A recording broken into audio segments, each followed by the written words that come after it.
In a bustling city in England, there was a wealthy businessman named Richard Thompson.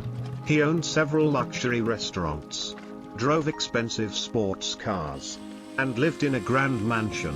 But Richard did not believe in karma or kindness. To him, the world belonged to the strong, and the poor simply lazy and useless. One cold evening, as he was leaving an upscale restaurant, Richard saw a homeless man sitting on the sidewalk, shivering.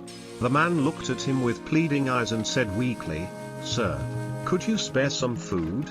I haven't eaten in 2 days." Richard scoffed and sneered, "If you worked harder, you wouldn't have to beg. Stop bothering me." Then he snatched the bread from the beggar's hands, threw it into the gutter, and walked away.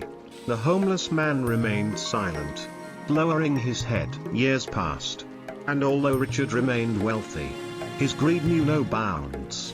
He made risky investments, ignoring the warnings. Then, one day, a financial crisis struck. His company collapsed, his assets were seized, and his so-called friends abandoned him. His wife and children left, and he lost everything. From having it all, Richard became homeless, wandering the streets alone. One day, he sat in front of an old store, shivering from hunger and cold. Ironically, it was the same place where he had once humiliated a beggar. Now, he had become the very person he once despised. One freezing morning, Richard was curled up in a corner when a kind-looking man approached him, holding a bag of bread and a cup of hot coffee. He placed them in front of Richard and smiled. "Eat up. It's cold out here." Richard looked up in shock. The man standing before him was the very beggar he had mocked years ago. Richard's lips trembled, his eyes filled with regret. Why are you helping me?" The man gently replied, "Because I know what it's like to be hungry, to be ignored. But more importantly, I believe in karma. When we have the chance to help someone, we should do it, not for them, but for ourselves." That day, Richard cried for the first time in years.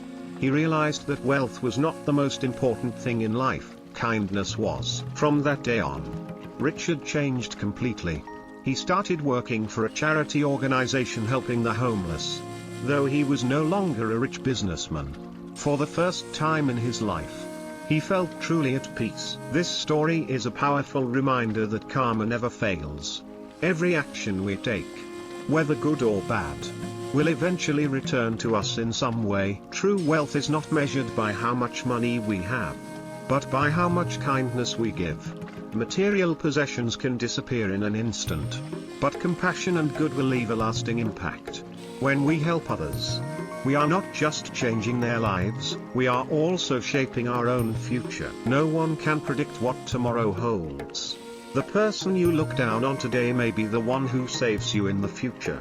That's why we should always treat others with kindness, respect, and empathy, because in the end, the good we do will always find its way back to us.